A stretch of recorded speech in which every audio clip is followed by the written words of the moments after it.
Welcome to Africa Speaks Tech. I'm your host, John Tseriwa, coming to you from Harare, Zimbabwe. Today's conversation is one I've been genuinely looking forward to. My guest today is a woman who has built companies at the intersection of artificial intelligence and drone technology. She has worked with Fortune 500 companies, trained drone pilots, founded a movement for Black women in STEM. She has been recognized at the Consumer Electronics Show as Entrepreneur of the Year. But what excites me most is this: the problems that she's solving with artificial intelligence and drones in the United States are similar problems that we are facing here in Africa, and nobody has had a chance to speak to her about it until today.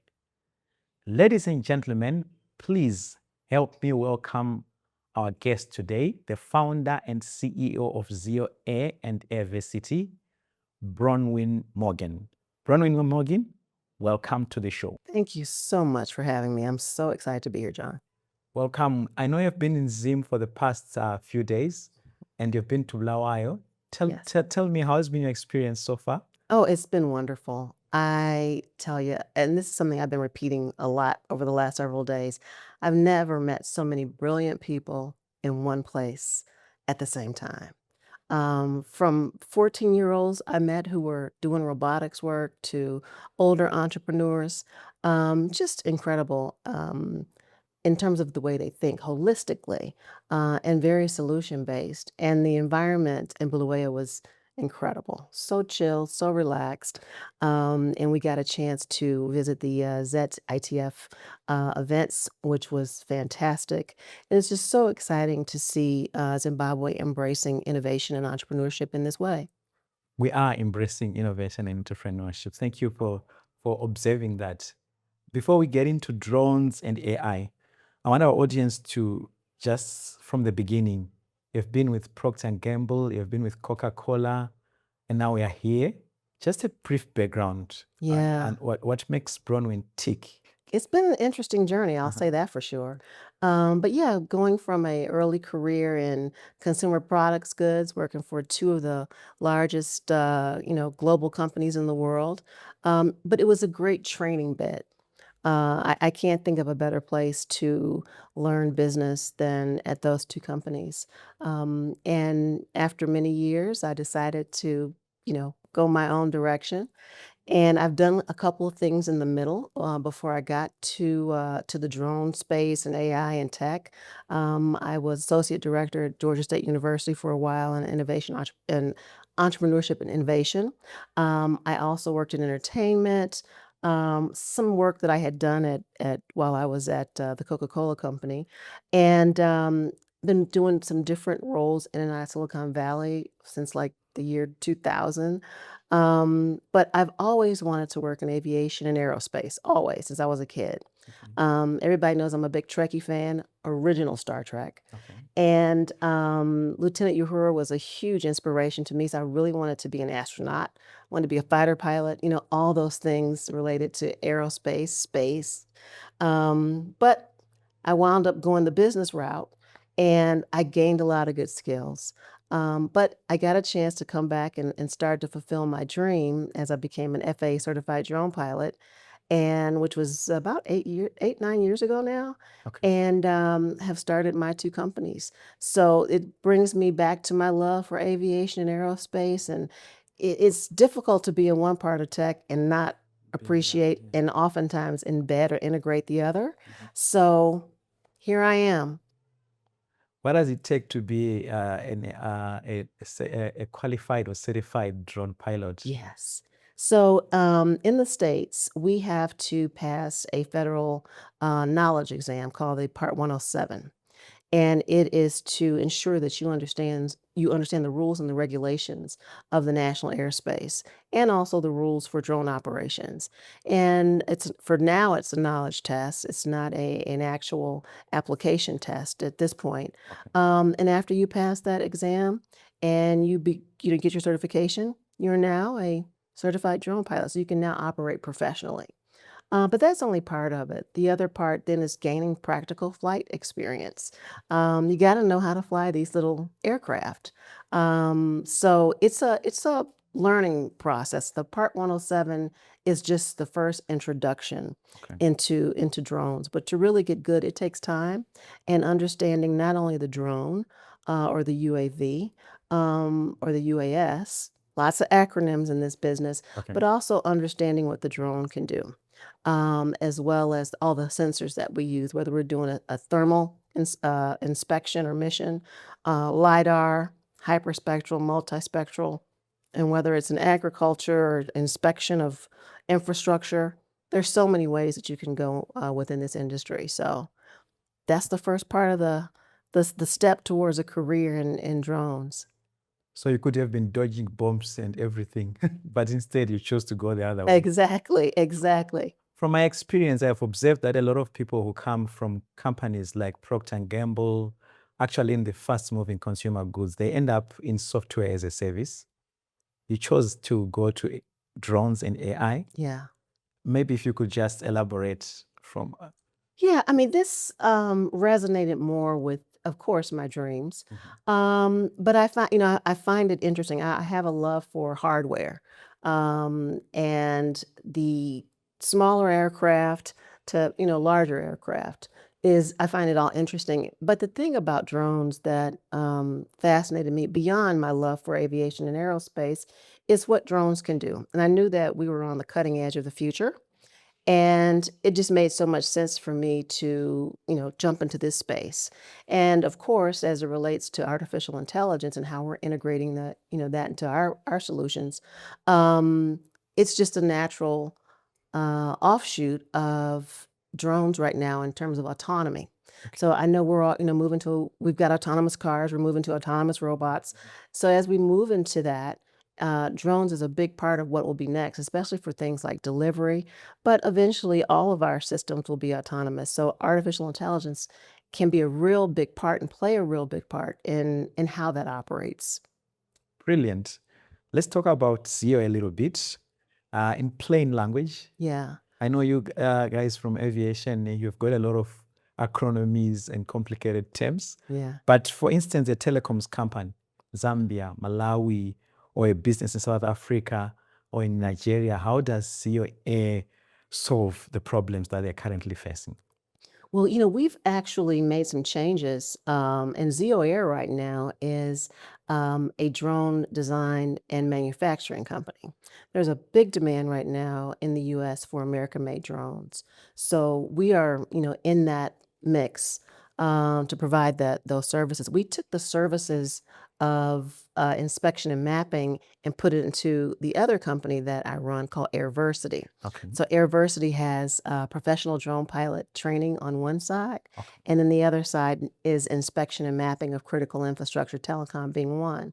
So to still answer that question, I know that here in Zimbabwe and across the continent, drones and agriculture are a huge part of the Yes, solution set correct. for this part of the industry. And it makes sense. You need to solve the problems and use technology for the industries and sectors that serve you.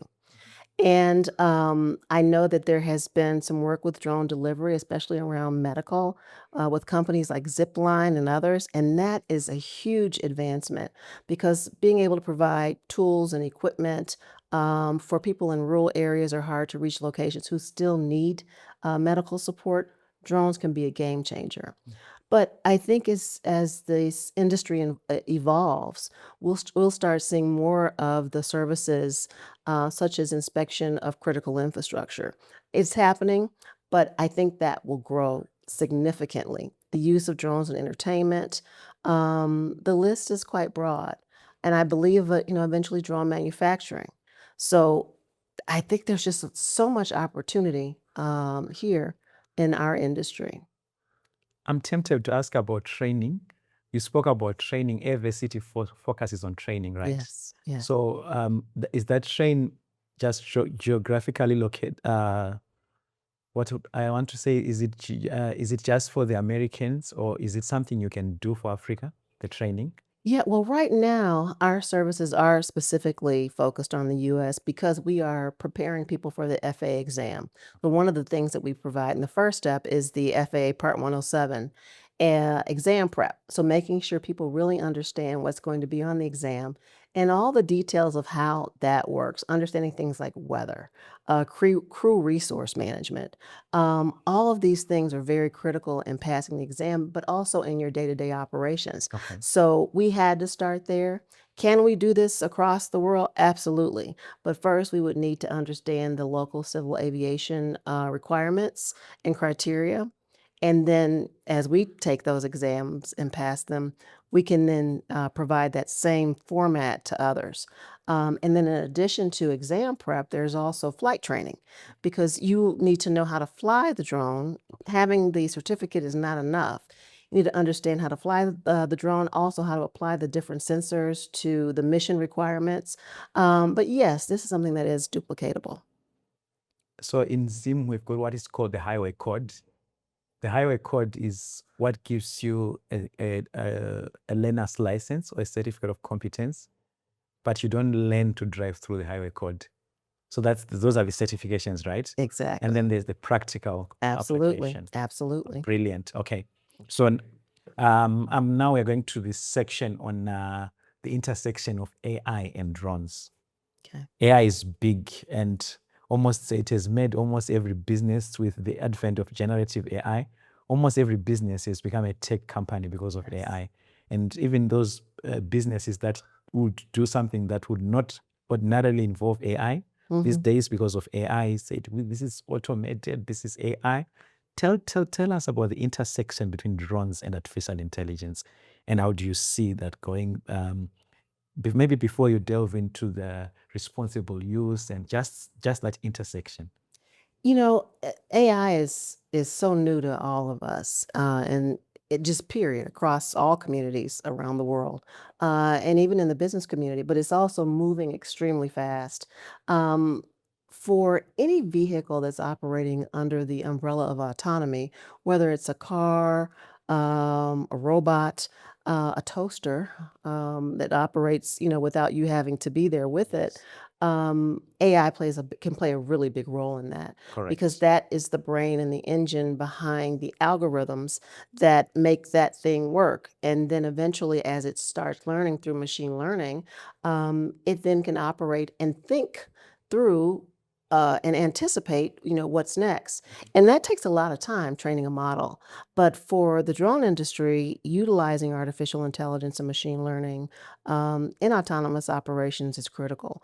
We see that application being applied specifically in self-navigation so that the drone knows where to go and as a part of its whole overall object avoidance schema so that the drone doesn't run into stuff that can create a hazard. Also that it sticks within the regulations and the mission plan that has been set forth. And then that it can think through what needs to happen next to complete the mission. So if you're doing a mapping mission, you program that in, and then the drone is able to do it by itself. And that's the future. And now we have to be with the drone so that we can have visual line of sight. But as we move to what's called beyond visual line of sight, with autonomy on top of that, we'll be able to operate that drone from anywhere and have it do what it's supposed to do in data collection. Autonomously. Yep, autonomously.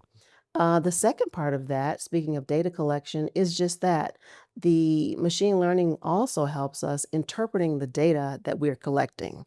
Whether we're inspecting something or mapping something, then the machine learning can learn what it's seeing and start to tag and classify certain things. Let's say it's damage on a telecom tower. After it sees that, it then tags it and logs it. And so every time it notices something, it's like, that's from a lightning strike. That's from a cable that's loose.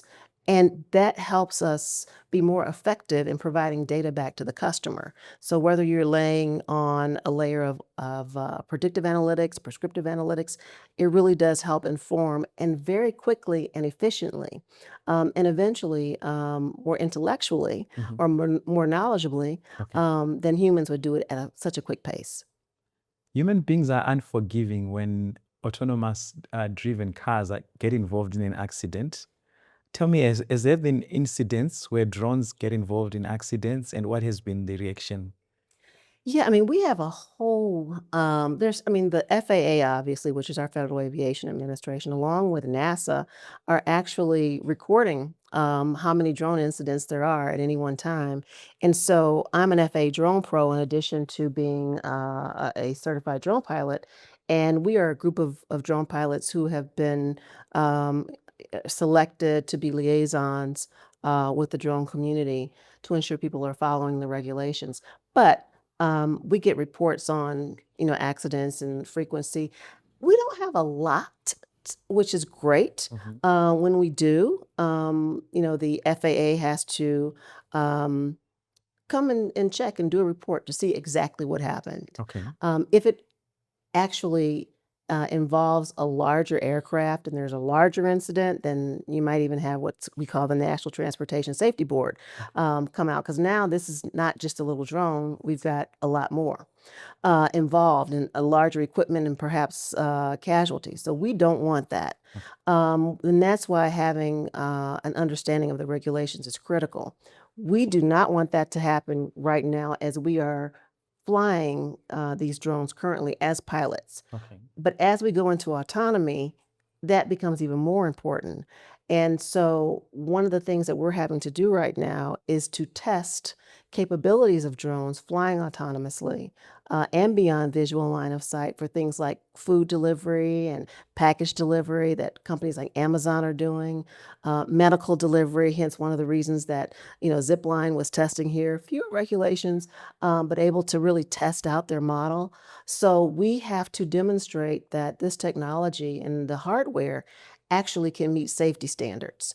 Will there be an incident?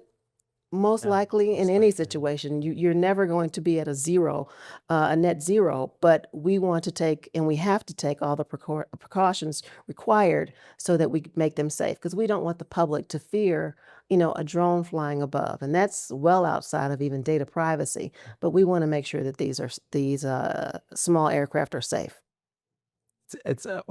Automation is big, especially if a drone is autonomous. It's going to be a game changer. In Africa, we have a lot of use cases in agriculture, mining. We also have delivery of medical supplies. What are other use cases that you have observed across the globe that you think Africa might need to adopt? Oh, there are so many applications. As I mentioned, we focus on inspection of critical infrastructure, telecom, energy, utilities, renewable energy from wind turbines, solar parks.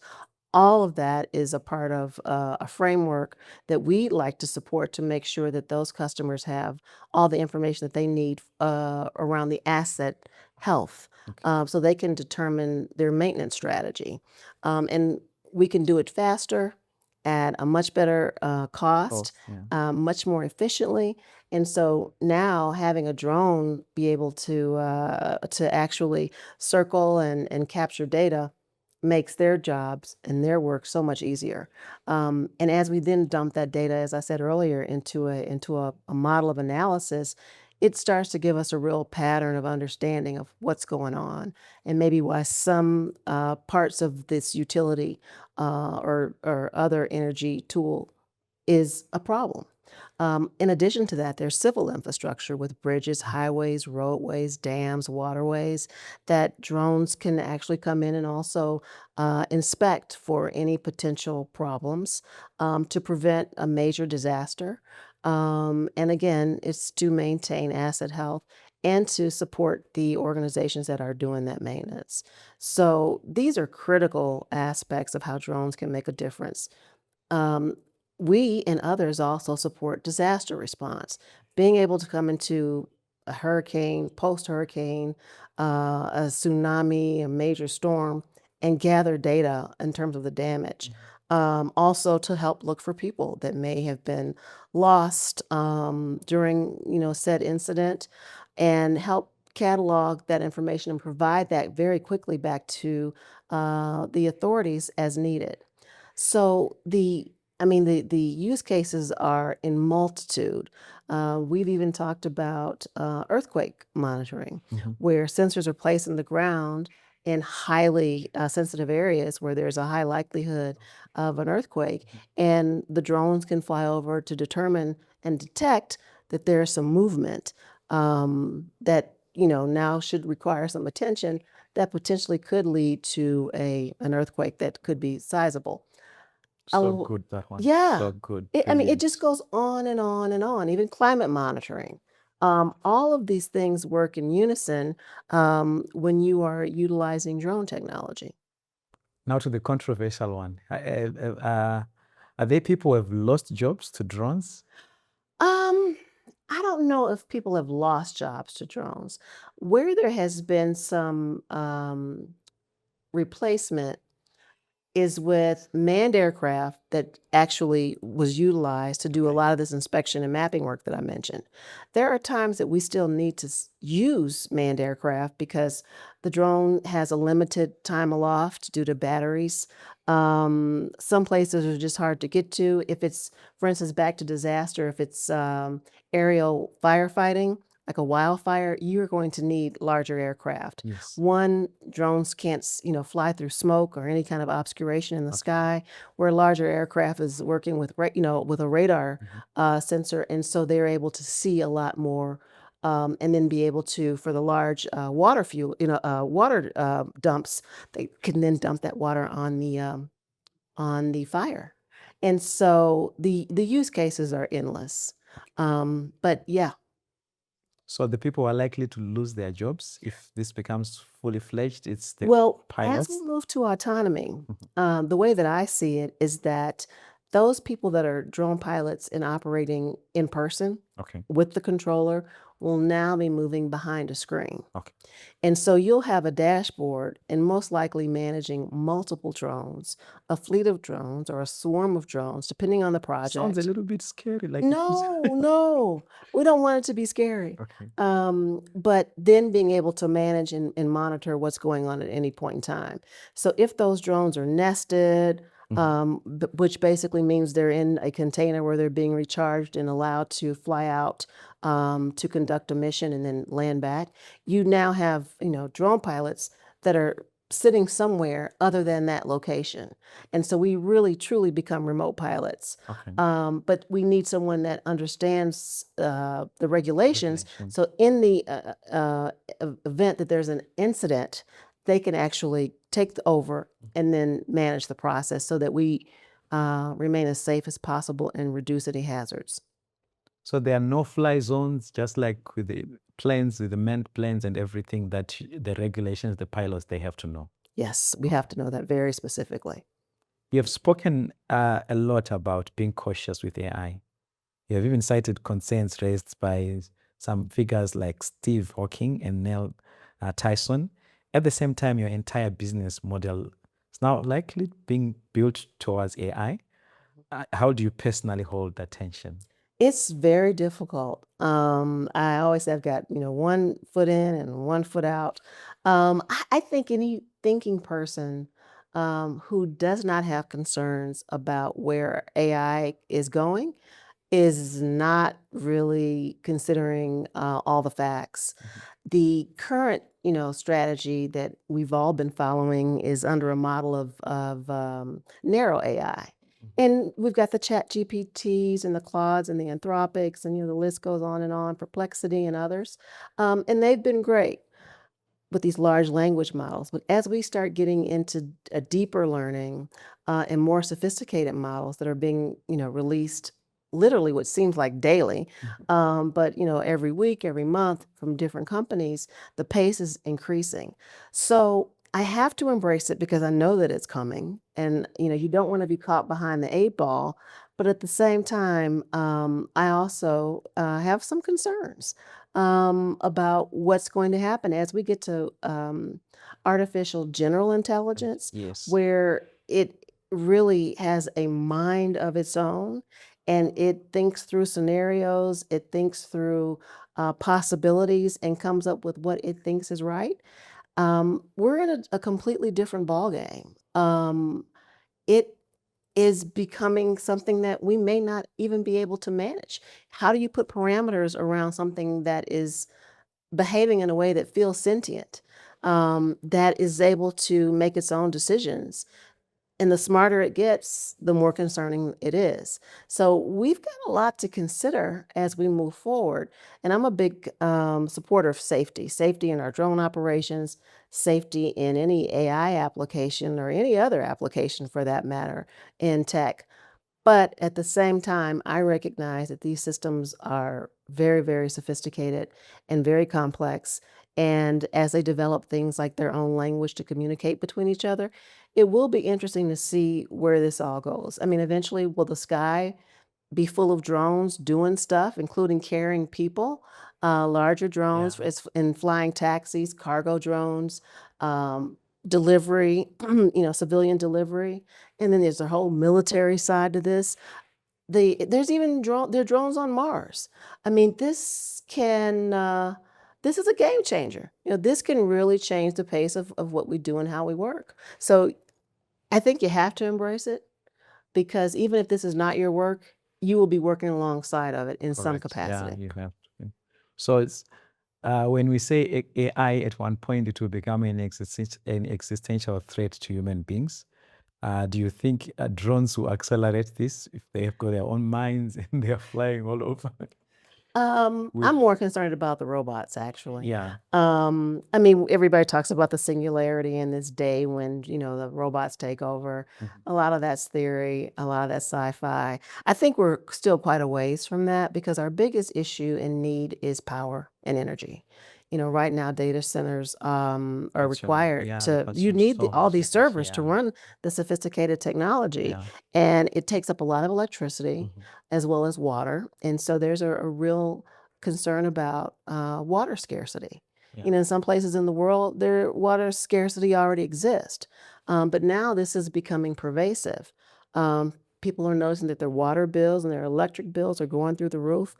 How do we sustain that? How much renewable energy can we produce to keep up with that demand?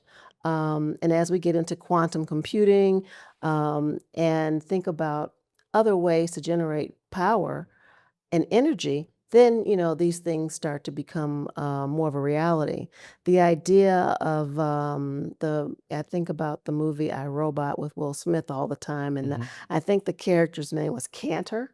I mean, that's TV. Yeah, Is that a possibility in the future? Quite yeah, quite likely. possible. Yeah. Um, but it's still a ways off to have that level of engagement from a robot at that level. Okay. So we have entrepreneurs across Africa watching, and they want to get into drones or they have a drone company. What's your advice to them? Really understand their market, understand the niche, understand the sector that they're serving. Is it ag, which I see a lot? The companies that I've met to date here have been focused on ag, and that makes a lot of sense because you really do need to solve the problems that are right around you. Because that's where the traction is, that's where the opportunities are, and that's where you help make a difference. But really be clear on their sector because you really want to get good on that particular industry. I have a lot of young drone pilots who are just getting into the business as freelancers because you can either be a freelancer, have drone, will travel, and you just take on projects for different companies, um, or you could go work for a company that is doing drone work and they provide you with the drone and very specific training. So you've got to hone in really deep. The other part of this is that the equipment is very expensive.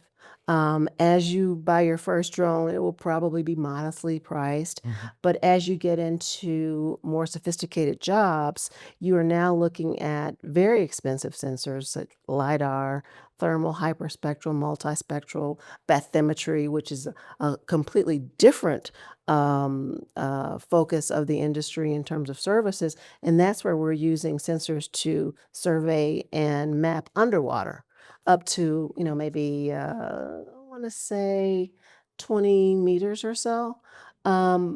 So So for now, it doesn't go beyond 20 meters. roughly Yeah, but aerial but bathymetry. that's Now you deep can, enough. well, it depends on the project. It depends on the project. As you get into deeper water, then you need a boat-based system Okay. that can handle that. But um, the new drone companies really need to hone in on exactly what they're doing, Okay. as well as understanding the safety issues that exist and how they're going to deliver value to the customer, and then also how they're going to make money. Because for a lot of people, this is new tech, Yes, it and is. they're not sure how to price it, what the real value is, and so those are 3 areas that they really need to kind of tighten up and hone in on. Okay. I've got 2 questions left. Just stretch a bit. And then we'll go to the rapid fire round. Okay. You ready for it? I'm ready. I'm going to ask you very difficult Let's questions. go. You know I want to be a fighter pilot. Let's do it. Like, do you want to remain in Zimbabwe forever? Oh, if I get them wrong, that's going to be it. As cool and nice as this weather is today, You that's want to all go that back? I do. No, it feels great here. Okay. So my now I'm starting again. Yes. So you founded Black Women in STEM. Here we normally call it STEM, Yeah. but you founded that, and there's now over 15,000 members on LinkedIn. No, not quite 15,000. I actually haven't counted the number lately. Mhm. We're probably around, I'm assuming around 2,000. I hadn't looked at the number since probably the first of the year. Okay. We actually met in person, and we were an organization that was, real people, real spaces out of Atlanta, Georgia. Mhm. And I've since moved around. I'm now running a couple of startups. So any and all activity is now within our LinkedIn page. And it's been great. We have major corporations that are on our LinkedIn page, women from around the world who are doing all kinds of STEM work, from doctors to biologists to technologists. And it's a great place. People recruit from there, they network from there. So as soon as things on my schedule slow down, I'm not sure when that will be. We'll probably have a big conference, maybe in 27, to bring all of these 27. people together. Okay. hmm But what were you seeing? What really made you do this? I mean, as I was just getting into the drone space, and even before then, because I worked around startups and entrepreneurship for a long time, I wanted a place for Black women to be able to come together across disciplines, in science, technology, engineering, arts, and math, to come together and have a space to network, learn, support, help find opportunities, relate. And I started that organization, and we just started running. So I highly encourage people to create groups that are of a similar interest, especially around subjects that are for me, of interest, tech. But we talked earlier to some folks who were interested in one lady in particular who wanted to start a workshop here around AI Mhm. for women specifically who weren't using it, who have businesses but are a little put off, or they don't understand it. And so I said, hey, create a workshop, and let's go. Do it. Get people together, get some experts to come and help coach and guide. And before you know it, you've got a really nice group of people who want to make a difference but want to learn and connect with others who have the same interest. I want you to speak directly to a young girl, maybe somewhere in Nigeria, in Kenya, who wants to get into tech, maybe AI, drones, cybersecurity, quantum computing. What can you tell them? What steps can they take today to make this dream a reality? Yes. From my research, I have uncovered that there are over 2,400 organizations across the continent working in AI, interest groups, um, civil groups, community groups. And that's a great place for people to start. Even if they have access to the internet, going in and looking for groups on social media who are, focused on artificial intelligence, tech of any kind, and joining those organizations, finding people of like mind. If there is an innovation hub nearby, joining that innovation hub, filling out an application if one is required, hanging around the innovation club or organization so that you can get familiar with the people that are running it. But I think also it's up to the community to help support girls, boys, and people who don't have access to the internet consistently, who may not have a computer. I mean, that's the first place they have to Yes, start, and it's a requirement in today's world. it is. Whether you like it or not, it really is. But that's the first step in exposure. I mean, and what an exposure. You get to see everything Mhm. from a screen, but then finding real people to help and support. And oh my goodness, I've met several innovation hubs since I've been here in Zim, and these people are doing incredible work. But I think we also have to take the work and the opportunities to them, To them. whether they're in urban centers or whether they're out in rural areas. Introducing STEM and new technology is the obviously the best first step.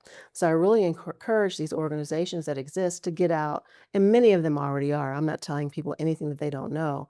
But for that young girl, yes, and young boy, look out into the world, into your community. You don't have to go far, and see who around you is available and working on these kinds of solutions. But the universities and the organizations have to get involved in the community to give back and to get them engaged. Because there's some amazing ideas out there They are. that need to be heard, but no one's there to hear them.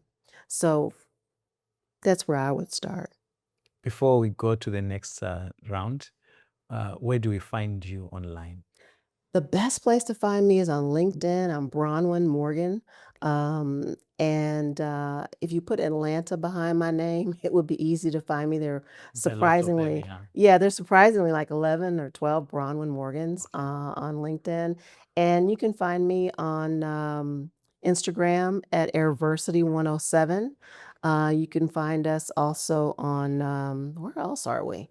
I need my team here to help me. Facebook. Okay. So yeah, that's where we are. That's where we live. Are you now fired up for the fire round? I'm ready. AI or drones? Which one will you give up? Ooh, AI. Okay. The city that you would want to be in Africa, you would love to operate? Ooh, these are unfair. Oh man. I'm going, this is my first time on the continent. Okay. So I will be honest and I would say here. I've had a great time here.